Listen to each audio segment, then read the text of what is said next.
Hi, I'm Andrew Wasson. Thanks for joining me for my weekly guitar blog. It's April 13th, 2014, and this week we're going to do a lesson on developing bend control. This week's question was sent in from Neil. He's out in Annapolis, Maryland, and he wrote in with this email to me. After playing guitar for 6 years now and dabbling and soloing recently, my big problem is bending. Is there some daily bending practice tips that you could suggest to maybe help me? My bends aren't relaxed and smooth, especially half-step bends. I always overbend those. I'd like my bends to sound more even. Can you share some examples of how I can practice bending smoother? From Neil in Annapolis, Maryland, USA. Well, hey, thanks for writing in, Neil. You know, bending can be a tricky part of learning to solo when a guitar player's technique is still under development. Even though scale study is important, what really brings a solo to life is the smooth and easy application of phrasing devices, and bending is one of those phrasing tools that can create a very fluid and a very soulful effect for us. Now, in order to have the application of bending technique become natural, relaxed, and very even sounding, you'll need to practice it. And just like you practice scales and all the different solo parts of your favorite songs to get them smooth, you'll need to place the same attention to detail in trying to develop smooth and even bending.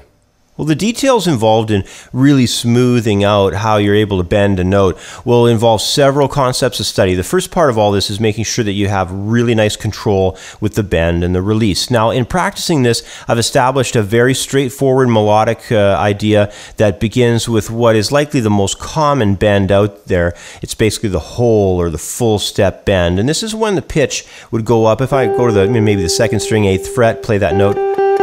This is when the pitch is going to go up the distance of 2 frets on the guitar. So the idea is that you're bending, in this case, the 8th fret so that it sounds like 10th fret. So we're bending that note up to sound like that one. Here it goes. You can hear that.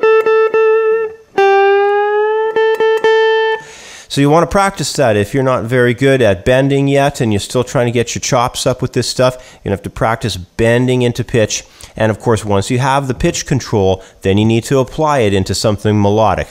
Now, my first example phrase here is going to apply the full step bend followed directly by a pull-off, but I'm going to warn you that if the pull-off is a little too much to add initially, if your technique just isn't there yet with pull-offs, just leave it out until the bend is smooth with the remainder of the lick, and then you can add it in later. So here's the phrase, first of all, without the pull-off. It's going to go through a series of 16th notes.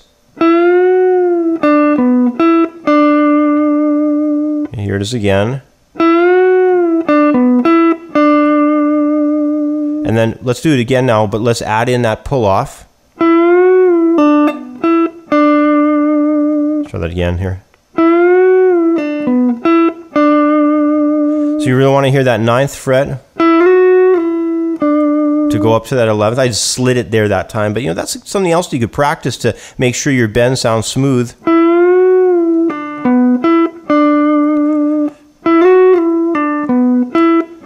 Sometimes when I'm transcribing ideas off of albums, it would be sometimes kind of difficult to tell on a recording, whether the guy, just the first listen, whether the guy did a slide or did a bend, because they're very similar sounding. You can hear that.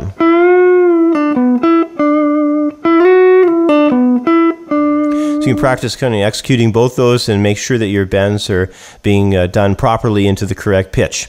But anyway, now that we've practiced a short melodic phrase with the bend at the start of the lick, let's look at another phrase that places the bend, or a couple bends actually, at the end of a guitar lick this time.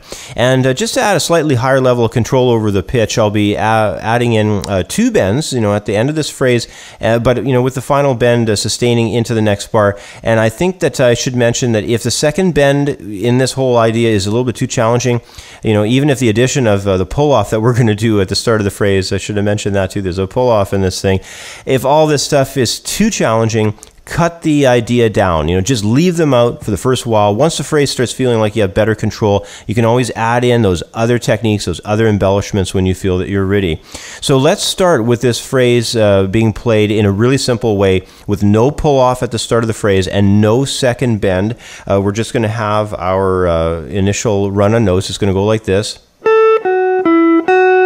And then we're going to have a bend, full step bend here, tagging up here at the 7th fret of the first string. And we'll just play that 10th fret. Let it sustain. Now let's try this again though, and we're going to add in the pull off, and we're going to add in a bend on that 10th fret, and it's a full step bend, so the 10th fret is going to sound like the 12th fret. So here we go. So you can hear we're pushing that 10th fret up into the tone of the same tone, the same sound as the 12th fret of that second string. Here's one more time. You can tell I'm adding some vibrato on that too. Once you're pushing those notes up, they have a tendency to start dying out pretty quick. So you want to add a little bit of vibrato and shake that string, and it'll extend the resonance of the note. So anyway, now let's move to some slightly more challenging work with bending. Now the next example is actually going to contain 3 bends, 1 at the start and 2 in the middle. And each bend will be a full step bend. Once again, just keep you going on practicing this sound. So be sure that your feel is smooth and the bend sustains well and has a good sense of evenness and balance to it. That's really what we're looking for in the beginning of practicing these ideas. And again, remember that it's important to bend to proper pitch. I can't just drill that in enough. It's so vital you do that. So be sure the bend rises to the correct pitch for the scale and key that you're working with. And there's an old saying that bending a note to a wrong note is still a wrong note. I don't know who said that, but maybe somebody can write in the comments if they know who said that. Could have been B.B. King or somebody. Anyway, here's how this practice example sounds. First played slowly, we're going to have a bend on the 10th fret, up a full step. Come up to the 7th fret note, sustain that for a bit. And then we're going to have a triplet phrase. And then we're going to have a bend here at 9th fret.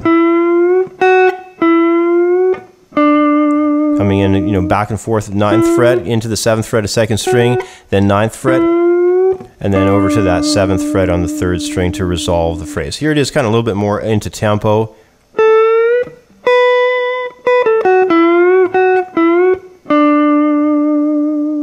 One more time.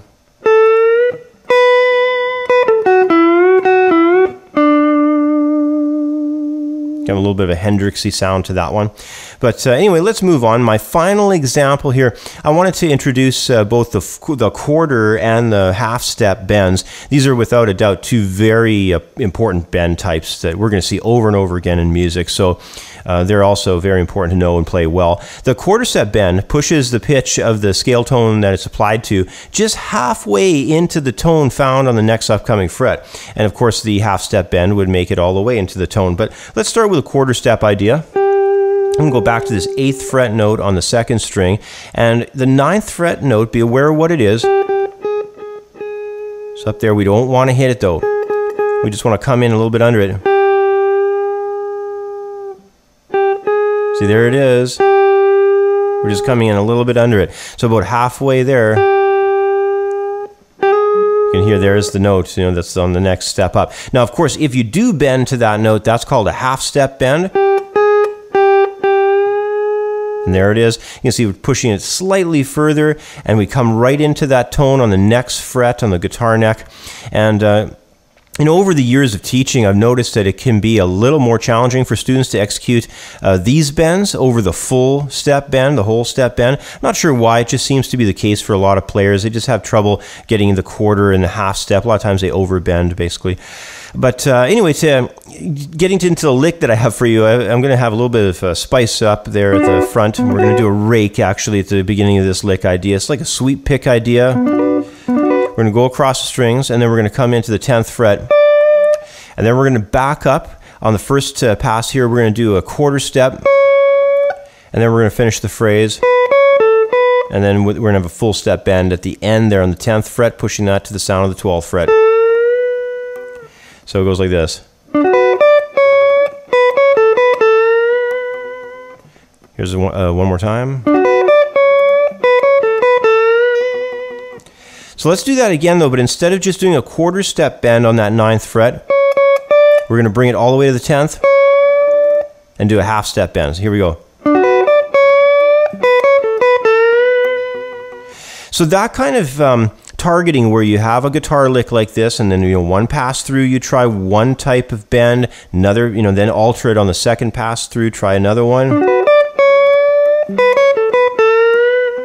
That's what's going to really bring your bending up. And out of everything we've talked about over and over, I've just hammered home the importance, though, of bending into the correct pitch. That's the big one. And then the control, so you just go slowly, try to get into the smoothness and the evenness of it, and eventually they work out real nice. Well, there's no doubt that all guitar players end up working very hard at every one of the phrasing devices we have available to us. But, bending technique can be one of those areas where we can become very picky. Bends offer an extremely human side to our melodies and improvisations. They create space and they produce a lot of emotion. And for famous guitar players, their signature sounding bends offer us as listeners a reflection of their personality too. So they're very, very intricate part of playing, in my opinion. So that means, by all means, be sure to work at the smoothness and the correct pitch and the overall control of your bend technique. Most importantly, work at copying how your favorite guitar players bend notes, and really work toward making your bends sound as close as physically possible to all of those favorite licks that you're trying to copy when you practice guitar. Anyway, that's all the time I have for today. As always, thanks for watching. Have yourself a great week, and I'll catch up with you next time. Bye for now.